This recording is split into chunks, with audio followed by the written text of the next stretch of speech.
Basic introduction. So we'll see the first example.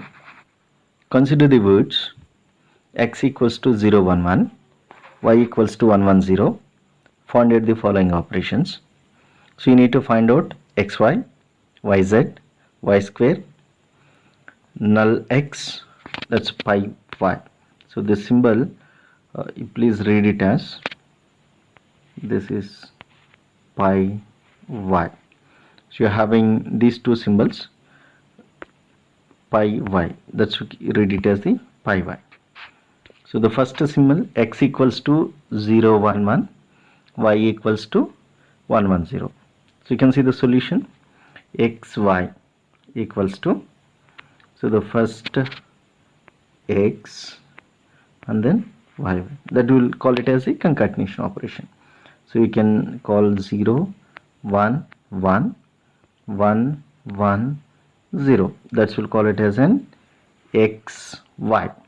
And coming to yx, so first you will write y, means you will go for 1, 1, 0, 0, 1, 1. So that will write it as an yx. And you'll go for x square.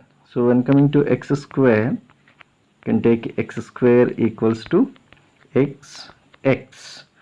So you'll write 0, 1, 1, and then again x, 0, 1, 1.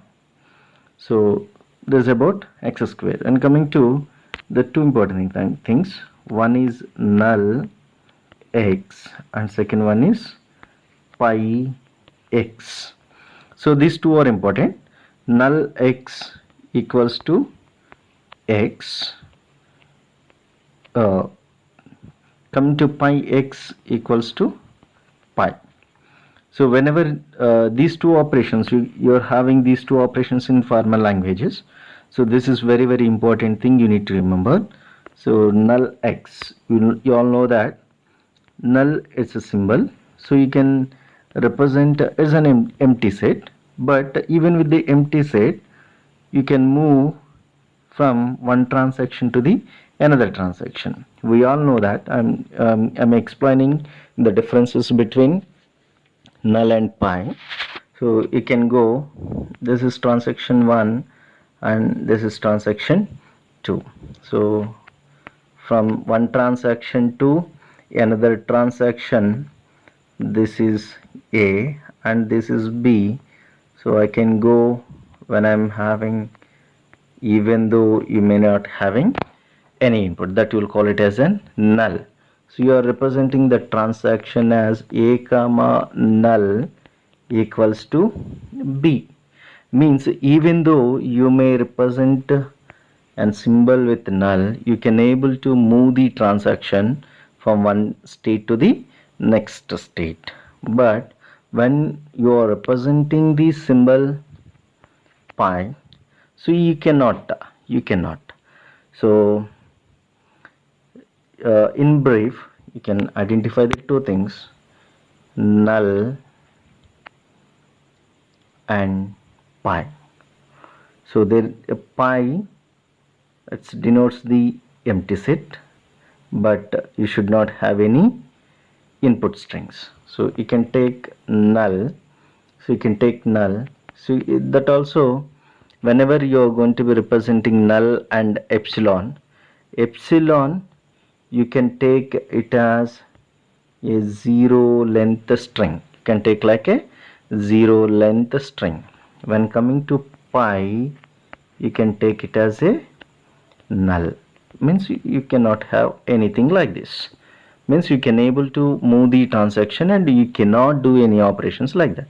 So whenever you are going to be doing the operations in the finite automata, null x equals to, will become as x null will becomes to x. And the same way, pi x equals to pi, x pi equals to pi. So here now we are calculating null x. that is equals to x. So the output of it is 0, 1, 1. In the same way you can do null y or anything. And coming to pi y, and next fourth equation we need to find out phi y. So that you can write the output it as, so you can write output as pi. You can write the output as pi. So this is the difference. So this is the first problem. And second example, you can see the second category of the examples. Describe the following languages in the form of the words. So that you already know that we are going to be identifying W slash something about W. This is what is the general formation of the languages. So in the previous class we discussed this, W slash something about W. So when coming to here, you are having language L1 and you are having language L2. So whatever the language they represented here, this language now I need to translate in the form of the words, means in English sentences. In English sentences. So you can see L1. So you can see L1 equals to the input strings they are given, it is A, comma, AB, comma, AB square. So you need to identify the sequence. So the same problems you are going to be using sequence and summations. However, you are going to be identifying the sequence on the same way you are identifying A, and next immediately you are having AB, and next you are having AB square. Means everywhere else in the language they are representing here A, it is constant. A, it is constant, means it is beginning with A. It is beginning with A, and next thing it is followed by B. So initially you don't have any B, and now you are starting with B, ABB, and next AB square means ABB, and next AB cube means ABBB. That's like this. So you may represent an element, means you are representing this entire statement as language L1 consisting of all words which begins with A, because it is everywhere it is following with A, followed by one or more B's. So followed by one or more B's. You can take B square, B cube means B, BB, BB, like that. So you can take any number of words that you are going to be representing L1. And coming to L2, you can describe the following language in the form of words. L2 equals to A to the power n, B to the power n greater than or equals to 1. So we need to remember one thing. So whatever the alphabets they represent here, S equals to A, comma, B, means the alphabets they are represented here, it is A, comma, B. So in the previous example also, the alphabets they represented is A, comma, B. So L2 equals to A to the power n, B to the power n.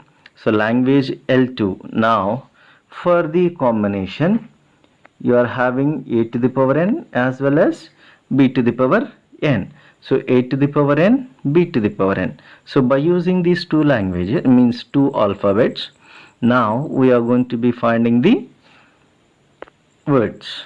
Means from the words you are finding the language. So here you can see A to the power n as well as B to the power n. So we can easily identify that n, both you are having the powers n only. So I'm having, if I'm taking n equals to 1, so I'm taking A, B. If I'm taking n equals to 2, A square means AA, BB. If I'm taking n equals to 3, AAA, BBB. So we can find out So the language L2 consisting of all words having the same number of A's and same number of B's. Same number of A's and same number of B's. So you can take the same example. You can consider some other example. A to the power m, b to the power n, comma, m greater than or equals to 1, n greater than or equals to 0. So you try this equation. So instead of representing same, we changed the terminology. A to the power m and b to the power n. So m greater than or equals to 1, n greater than or equals to 0. So we can take n should start from 1, n you can start from even to the 0. Means you can take a, next a, b, different words you can form the different words. Means m equals to 1, means when I am taking n equals to 1, a to the power 1, and I am taking n equals to 0, b to the power 0, it is 1. So a, comma, I am taking m equals to 1, n equals to 1. So a, b, I am taking m equals to 1, n equals to 2 you can take. So approve a, b, b means the language whatever represented here, it should contain begins with a and it may contains any number of b's. That's what here you learn. So the same language you can represent in the form a to the power m, b to the power n, comma, m greater than or equals to 1, n greater than or equals to 0. So we should be in a position, either you need to convert the words into the language as well as the language into the words. So vice versa. So this is the language representation and this is the words representation. You may convert from like this or you may convert like this. So either of the choice. That's an L2. You can take any number of examples like that. And the next example, let sigma equals to 0, 1.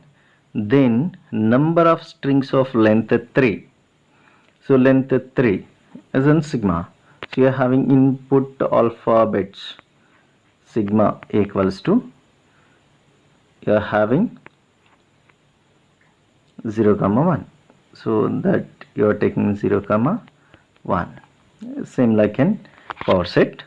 So now you need to take the string length of 3, means 0, 0, 0 with a combination A, B, C, means you are having 2 to the power 3 combination, means you are having 8 combinations, means you need to say that the answer is 8. So answer is 8 and the different possibilities you can write 0, 0, 0, 0, 0, 1, 0, 1, 0, 0, 1, 1, 1, 0, 0, 1, 0, 1, 1, 1, 0, 1, 1, 1. These are all the 8 combinations of the input represented by the given input. So this is the one. Next you can see, next we are going to be discussing about prefix, a new concept called prefix. So how many prefixes are possible for the string TOC? You are having a string, the string is called TOC. So for this string you need to find out the number of prefixes possible.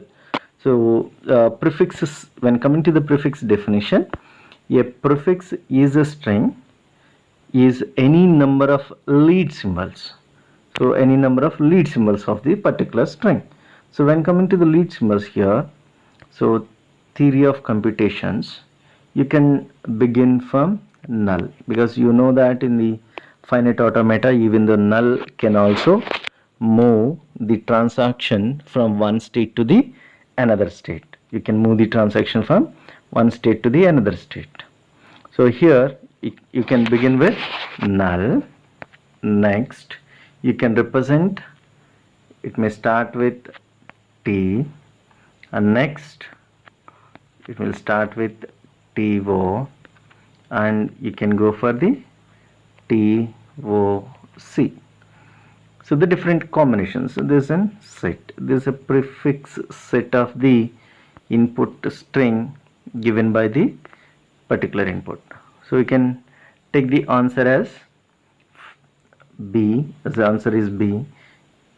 So here total number is 4, starting with null and then T, TO and TOC. So it's an example for the TOC. And my request all of you, I'll give a string here. The string you take hi. You write the prefixes for the input and you drop the answer in the comment section, and you take the another string, the combination of an different words, apple. So you find out the prefix as well as suffix apple, and you can give another example. You can write KLR. You find out the prefix as well as the suffixes for this. And coming to the next, suffix. The previous concept we learned about the prefix. Now we are going to be learning about the suffix. So the suffix definition. The suffix of a string is the number of tailing symbols of the particular string. The tailing symbols of the particular strings. So you can see the answer. So again, you are starting with the null is the last symbol. You will start with C, OC, and then TOC. Is it totally? Answer is B. You'll get the 4 different indications. And the next example, here are the 2 statements, and for these 2 statements you need to decide whether the particular statements are true or false. So you are having S1 for any 2 sets. You are having 2 sets here. One is S1, 2 sets A and B, statement 1 and statement 2. So for any 2 sets A and B, if A is uncountably infinite and B is countably infinite, then A intersection B is countably infinite. And coming to the second S2, for any 2 languages A and B, if A subset are equals to B, then A is reducible to B. So this is the given statement. From these 2 statements, you need to find out which statement is false statement, means or else incorrect statements. So you can identify. I am explaining the problem again. I am having 2 sets. In the statement 1, first we will see the statement 1 and then we will go to the statement 2. In the statement 1 I am having 2 sets. First set is A and second set is B. So when coming to A, it is uncountable. So they are giving it as an uncountable, as an infinite thing. Means infinite. I can take 1, 2, 3 and so on. Means there is no starting and there is no ending of an it. So that you can call it as an uncountable infinite. When coming to B, countably infinite, means I can define some limits to the B. Means I may not include all the elements. I can include only the sum of the elements or only the part of the element. Is uncountable means I can count. So I may include 2, 4, 5. So only the part of the elements only I am including. So whenever you are doing A intersection B, so here they are given that A intersection B is countably infinite. Again they are saying, you know, that union, intersection, minus and all. So A intersection B means the common elements between in A and B, the common elements in A and B, it is again countably infinite. They are saying that it's countably infinite. So you have to see that whether this statement is true or not.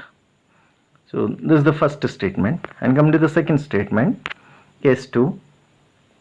So for any two languages A and B, if A is subset of B, then A is reducible to B. Reducible means initially I am having some sort of elements, then I want to reduce that elements to some sort of elements. So these two statements is a very, very important question, previous GATE question. This is GATE examination question. You need to find out the answer now. So which statement is incorrect statement? Either statement 1 is false or either statement 2 is false. So if you are familiar with this, you can pause the video for some time and you solve the problem and you can come back for the solution. So you can see the solution. You can see the solution. So the first we'll discuss about the S1. There are two sets. So A is uncountable. So member of means you are having in between the range. B is a set of natural numbers, means some of the countable numbers. Whenever you are going for the A intersection B, you may get the different possibilities. You may get a list of elements or you may get the empty elements, but you cannot say that it is uncountable. Means you are doing the intersection, you are doing the A intersection B, only the common elements I am taking, So whenever you are taking the common elements, you may not find all the elements, or it's not an infinite thing, it is only the finite thing. And coming to the second S2 statement, so as for these sets, you cannot only you can represent the subset of the given input elements, but there is no rule at all to reduce the language or to reduce the elements. So you can say that the both statement 1 is false as well as statement 2 is also false. So you can say S1, S2 statement or both the statements are false statements. So you can practice these problems and you can provide the answer in the comment section. L equals to 0, 1, 1, 1, 0, 0, 1, 0, 1, 1. Then you need to find out L to the power R. So the L to the power R, it is an indication of an reversal of a language. So you are all familiar with that. 0, 1 as an reversal is 1, 0. 1, 0, 0. Reversal is 0, 0, 1. So you need to find out the reversal of the particular given string. And second, let L equals to a comma ab, you need to find out the Kleene star operation. So you write down the star operation, Kleene star equals to, you can take a comma ab, you are having the alphabets A and you are having the alphabets B. From these alphabets you need to find out the L star. So that you can call it as a Kleene star operation. So by using these two symbols, so these two problems, you find out the basic problems on this, and also some of the definitions you need to practice. So these two problems, you solve these two problems and you provide the answer in the comment section. And if you're having any doubts related to the basic problems, so that problems you can send me an email, otherwise you can drop in the comment section. Thank you.